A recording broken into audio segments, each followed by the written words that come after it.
문제요. 자, 불공정한 법률이 나왔죠. 자, 불공정한 법률이 나오면 1차적으로 자, 일부 객관적으로 그냥 불균형, 현저한 불균형. 현저한 불균형. 그리고 현저한 불균형은 추정 돼요, 안 돼요? 추정 절대 안 돼요. 절대. 추정 절대 안 돼요. 그래서 피해자가 입증을 해야 돼요. 자, 두 번째는 주관적으로. 주관적이라는 이야기를 당사자 입장에서 보는 거잖아요. 그래서 피해자는요, 궁박, 경솔, 무경험 세 개 다 갖춰야 돼요. 셋 중에 하나면 돼요. 셋 중에 하나면 돼요. 그래서 궁박은 자, 신체적, 경제적, 정신적, 육체적 따지지 않아요. 그 다음에 경솔은 신중하지 못한 거고, 그 다음에 자, 경험은 무경험은 거래 일반을 가지고 따져요. 특정 영역을 가지고 따져요. 특정 영역은 전문가 영역을 뜻하는 거예요. 그래서 거래 일반을 가지고 따져요. 그렇죠? 그 다음에 또 하나는 대리인을 통해서 했을 때는 궁박은 누구 기준으로? 본인 기준으로 해야 돼. 대리인 기준으로 하면 그건 안 돼. 안 맞아. 그래서 궁박은 본인 기준. 경솔과 무경험은 대리인 기준. 그 경솔과 무경험은 본인 기준으로 하면 안 맞아. 그건 조건이 안 돼. 그리고 이제 폭리자는 어때야 돼? 이런 상태가 빠져 있다는 것을 아는 것만은 부족하고 알고 이용하려는 폭리 의사가 들어가야 돼. 그래야 폭리행위야. 폭리 의사가 안 들어가면 폭리행위가 아니야. 그리고 세 번째로는 이 무효는 절대적 확정적 무효이기 때문에 추인 돼야 안 돼요? 안 돼요. 추정은 앞에서 객관적에서 물어본 거, 여기는 추인 안 되는 거예요. 근데 외적으로 전환을 또 인정을 해줘요. 전환 인정해 주는 거고요. 그 다음에 부재소 합의 돼요, 안 돼요? 안 돼요. 그 다음에 이 경우는 자, 사회질서 위반이기 때문에 불법 원인 급여가 적용이 돼요. 됩니다. 근데 단서에 가서 피해자는 반환 청구를 할 수가 있어요. 폭리자는요, 반환 청구를 할 수가 없어요. 단서를 적용하는 겁니다. 그러니까 불법 원인 급여 746조는 그대로 적용해요. 104조도 적용하지만 법문을 적용한 것이 아니라 단서를 적용해요. 단서. 그래서 피해자는 반환 청구할 수 있고 폭리자는 반환 청구할 수 없다는 거, 이게 단서거든요. 그 지문에서 불법 원인 급여를 적용하지 않는다면 틀려요. 적용한다. 대신 단서를 적용한다, 이렇게 보셔야 되고, 그 다음에 이제 적용이 안 되는 경우는 뭐 부재소 합의한 거는 소용이 없다고 그랬고요. 그 다음에 기부행위, 증여, 공짜로 주는 거, 그 다음에 공개 경쟁 입찰에 의해서는 경매, 이런 경우는 적용한다, 안 한다? 안 한다. 그 다음에 상대방이 있는 단독행위나 계약에 한해서 이 법을 적용한다, 그렇게 보면 되는 거예요. 근데 여기서 20번에 보면 옳은 거 그랬어요. 자, 1번 급부와 반대급부 사이에 현저한 불균형을 판단하면은 당해 피해자의 궁박, 경솔, 무경험의 정도는 고려 대상이다, 아니다? 시다. 예. 왜냐하면 주관적, 객관적 다 따지잖아요. 객관적으로는 현저한 불균형, 주관적으로는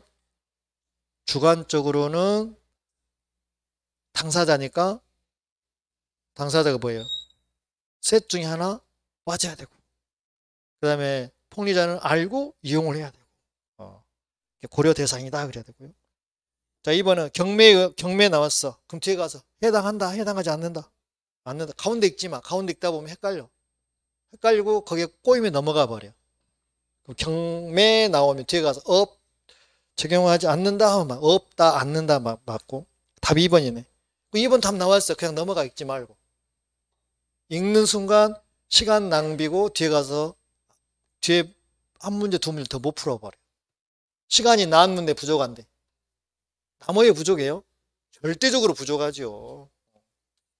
어떤 사람은 그래서 자랑하려고 다 풀고 나니까 30분이 남았다고 완전히 구라치고 있어. 그걸 또 믿는 사람도 있어. 전문가가 풀어도요 30분 안 남아요. 한번 읽고 나서 또 다시 검토해야 되잖아요. 그러잖아요. 그 합격은 다 그렇게 이야기해야 돼. 거의 턱걸이하고 합격했어. 그럼 어찌요? 62.5로 맞았다게요. 95점으로 맞았다게요. 95점으로 맞았다고 그래요. 그거는 다 인지상정이에요. 그러려니 해야죠. 그 다음에 자 3번은요. 추인 대여 안 돼요. 추인 절대 안 돼요. 추정도 대여 안 돼요. 절대 안 돼요. 하여튼 추 나오면 무조건 안 되는 거예요. 그 다음에 4번 보면 대리인이 궁박 상태에 있었고 상대방 일을 이용. 대리인 궁박 상태에 들어가요 안 들어가요? 대리인이? 안 들어가요. 이거 틀렸어요. 그럼 무효가 안 돼요 이 경우는. 그 다음에 5번 급부 반대 급부 현장 불균형은 주관적 가치에 따라 판단합니까? 자, 급부 반대 급부는 현장 불균형 객관적으로 따지는 거예요. 객관적으로. 제3자 시각에서 보는 거예요. 그리고 또 하나는 이 불균형은 입증이라도 그랬잖아요. 그럼 계약 체결시를 기준으로 한 거예요. 나중에까지 고려해야 되는 거예요. 체결시만 고려하는 거예요. 나중에 고려했지 않아요. 처음에는 정상적인 거래였는데 나중에 폭리가 된 거예요. 그건 폭리가 아닌 거예요. 그죠? 그렇게 푸셔야 됩니다. 자, 그 다음에 자 24번 가시게요. 자, 대리인 통해서 했네요. 자, 갑은 대리인 을을 통해 자신은 X 부동산을 병에게 팔았어요. 그리고 병은 이를 다시 정에게 또 팔았네요. 그런데 갑은 병과 매매 계약이 불공정한 법률 행위로서 무효를 주장하고 있어요. 자, 그러면 갑은 불공정한 법률 행위로 병한테 무효를 주장하려면 누가 계약을 했던 걸 가지고 따지는 거예요? 을하고 병하고 계약했던 시점을 가지고 따져야 되잖아요. 그걸 보는 거잖아요. 자, 틀린 거 그랬어요. 자, 1번. 틀린 거 가입하시고. 자, 병에게. 병이 누구예요? 상대방이죠. 자, 병에게. 자, 여기서 병에게 딱 잘라. 궁박, 경솔 또는 무경험을 이용하고자 하는 의사가 없다면. 폭리 의사가 없잖아요. 그건 불공정 법률 기회 아니에요. 아니요. 폭리자한테 폭리 의사가 없는 거는 불공정한 법률행위 아니라고요. 성립하지 않는다. 그래서 맞는 지문이. 자, 여기까지는 잘 넘어왔습니다. 2번 갑니다. 갑이 궁박 상태에 있었어요. 갑이 누구예요? 본인이잖아요. 근데 을이 궁박 상태에 있지 않았다면 이거 아무 상관이 없는 거예요. 을은 경솔 무경만 따진 거니까. 그러면 불공정한 법률 행위는 성립하지 않는다. 성립한다. 성립한다. 왜냐하면 궁박은 본인만 따지는 거 대리는 안 따져요. 그럼 바로 이게 답이 2번이 딱 골랐어. 근데요. 자, 2번 답을 못 골랐으니 재앙에 따른 겁니다. 자, 3번 봅니다. 불공정한 법률행위인지 여부 판단하는 기준은 대리인 을과 상대방 병이 계약 체결할 당시이다. 이걸 가지고 불공정한 법률행위냐 아니냐 따져야 되잖아요. 그러면 자 4번 보자고요. 갑과 병 사이의 매매계약이 불공정한 법률행위로서 무효인 경우, 이 무효가 되려면 을하고 병하고 그 계약이 불공정한 법률 상태가 되어 가지고 지금 본인한테 넘어와야 되잖아요. 그 말은 없고, 그러면 갑은 선의 정에게 대항할 수 있어요, 없어요?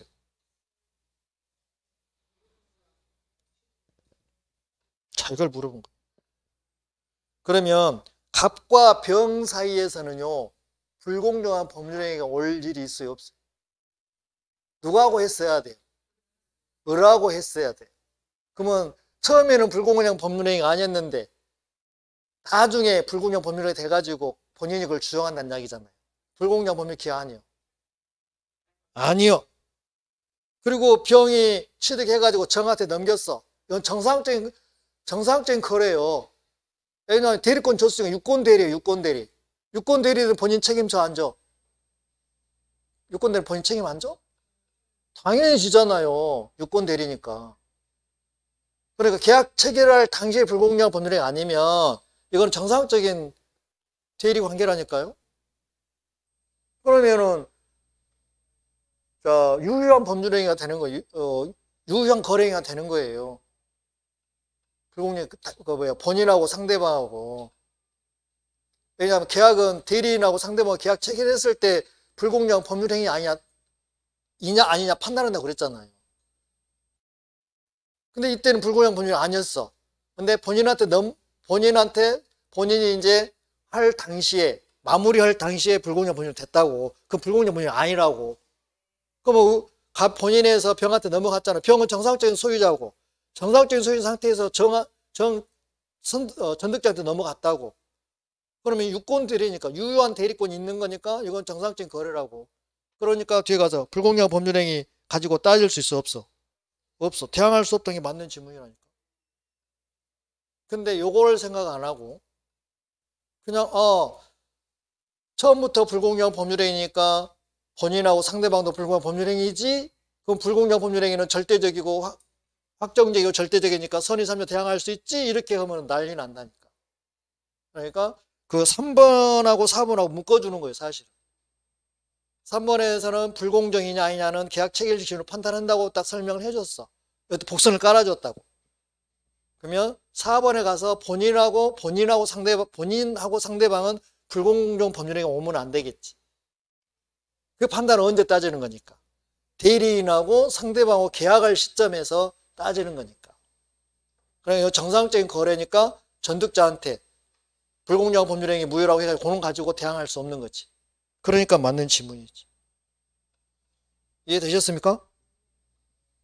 네, 대답이 없어. 그래서 3번, 4번 같이 묶어주시라고. 3번하고 4번은 같이 묶어주라고. 연장선이 있으니까. 그 다음에 5번 불공정한 법률행위로서 무효인 경우는, 그러면 불공정한 법률행위로서 무효란 이야기는 대리인을 통해서 했으니까 대리인하고 상대방하고 계약 체결할 당시에 이미 불공정한 법률행위였단 이야기예요. 이 말은. 그죠? 그럼 그 후 갑이 추인 동그래. 추인 돼야 안 돼요? 안 돼요. X 없다는 게 맞았어. 다 읽지 말고 탁탁 포인트만 찍어서 하시라고. 그래야 헷갈리지 않고 시간도 빨라지고 속도도 빨라지고 시간 안에 풀 수 있고. 자, 그 다음에 33페이지 27번 문제. 이제 법률행위 해석. 해석은 해석 의사와 표시가 일치했을 때, 불일치했을 때. 불일치했을 때 해석이 오는 것이지 일치하면 해석 올 일이 없어. 그럼 의사와 표시가 불일치했을 때 표의자는 의사를 주장할 것이고 상대방은 표시를 주장할 거 아니라고. 그럼 누구 손을 들어줘야 돼? 그러면 원리 원칙으로 가야 될 거 아니라고. 그래서 해석하는 방법은 세 가지가 있어. 자연적 해석, 규범적 해석, 보충적 해석. 그래서 표의자 입장에서 따진 것은 무슨 해석? 자연적 해석. 상대방 입장 따진 것은 무슨 해석? 규범적 해석. 그래서 민법은 규범적 해석을 원칙으로 해. 상대방이 있었을 때 이야기입니다. 만약에 상대방이 없어. 그럼 무슨 해석해야 돼? 자연적 해석을 해야 돼. 상대방이 없으면 자연적 해석해야 돼. 상대방이 있으면 원칙은 규범적 해석을 하는 거야. 근데 의사와 표시 불일치에 대해서 상대방이 알고 있어. 또 아니면 주의만 했더라면 알 수가 있었어. 그럼 굳이 상대방 보호할 필요 없잖아. 어디로 가버려? 자연적 해석으로 가버려. 그러니까 상대방이 있다면 규범적 해석을 하는데 대신 상선무효야 돼. 불일치에 대해 상대방은 몰랐고 알 수가 없었어야 돼. 그래야 규범적 해석 표시대로 가는 거예요. 근데 상대방이 알았어. 불일치에 대해서 알 수가 있었어. 그럼 상대방 보호할 필요 없으니까 자연적 해석으로 가버려. 그 다음에 또 하나는 오표시 무효의 원칙은 표시만 잘못했을 뿐이요. 전혀 내용이나 하자가 없는 거예요. 그럼 표시만 정정해서 다시 하면 되는 거예요. 이게 오표시 무효의 원칙이잖아요. 그래서 자연적 해석은 딱 세 가지요. 상대방이 없는 경우. 두 번째, 상대방이 있는데 상할 수. 세 번째, 오표시 무효의 원칙은 무슨 해석? 자연적 해석. 그리고 규범적 해석은 상대방이 있었을 때 상선무만 규범적 해석. 그리고 갈등이 생겼을 때, 충돌이 됐을 때 규범적 해석을 우선 적용한다는 사실. 그 다음에 제3자 시각에서 하는 거는 보충적 해석. 여기는 시험에 물어보진 않을 것 같아요. 그 다음에 해석 방법은, 해석 기준은, 자, 목사, 임신. 그래서 당사자 기도하는 목적을 우선순위로 하고, 당사자 목적이 불분명하면 사실인 관습에 의하고, 사실인 관습이 없어. 그러면 임의 법규, 법조문에 가고, 법조문도 없어. 뭘로 가는 거고? 상식으로 간다고. 여기는 시험에 물어보진 않을 것 같아. 그래서 규범적 해석이냐 자연적 그것만 물어볼 것 같아. 근데 거기 지금 문제가 27번이, 자 이제 봅니다. 갑과 을은 갑의 X 토지를 매매 목적으로 하기로 약속했어. 약정했어. 합의했어. 그럼 계약이 이루어졌잖아요. 그랬는데, 자 X 토지 지분에 관해서 착오를 일으켜가지고 목적물로 Y 토지를 기재를 해버렸어. 그럼 Y 토지는 합의한 사실이 있어 없어? 없어. 그리고 여기다 뭐 해버렸어? 등기를 해버렸어. 그러면 등기는 원인이 있어 없어? 원인이 없지. 합의한 것이 원인이니까. 그래서 그러면 이 등기는 원인이 없는 등기니까 말소하고, 다시 매수인은 X 토지에 대해서 소유권 이전 등기 청구를 해서 이전 등기 받으면 다 해결되는 문제예요. 그리고 X 토지에서 합의를 했기 때문에 착오 문제는 올 일이 있어 없어? 없어. 합의할 때 실수로 합의합니까? 알고 합의합니까? 알고 합의했잖아요. 착오는 모르고 하는 경우, 모르고 한 것이 착오인데. 그래서 이건 착오 문제가 올 일이 있다 없다? 없다. 그러면 틀린 거 있어요. 자 1번. 갑과 을 간의 X 토지에 대해서는 매매계약이 성립한다. 합의를 했으니까 옳은 거고. 자 2번. 갑은 을에 대해서 Y 토지에 대한 소유권 이전 등기 말소 청구할 수 있다 없다? 있다. 왜? 원인이 없는 등기니까, 무효 등기니까 말소 들어가는 거잖아요. 그래서 맞는 거고. 3번. 을은 갑에 대해서 매매계약을 착오로 취소할 수 있습니까? 착오 문제는 올 일이 없죠. 합의가 됐으니까. 그래서 3번이 틀렸네요. 4번은요. 갑은 을에 대해서 X 토지에 대한 소유권 이전 등기를 해줄 의무가 있다. 왜? 계약이 유효니까. 의무자니까. 넘겨줄 의무가 있는 거죠. 그 다음에 5번. 만일 병이 선의로, 자 을로부터 Y 토지에 대해서 이전 등기를 격려받았어요. 자, 이 무효는 절대적 무효이기 때문에 한 번 무효면 계속 무효죠. 아니 Y 토지에 대해서 원인이 없는 등기인데 등기해가지고 그 등기된 상태에서 제3자한테 넘어갔다고. 그럼 원인이 없으니까 무효면 뒤도 계속 무효일 거 아니라고.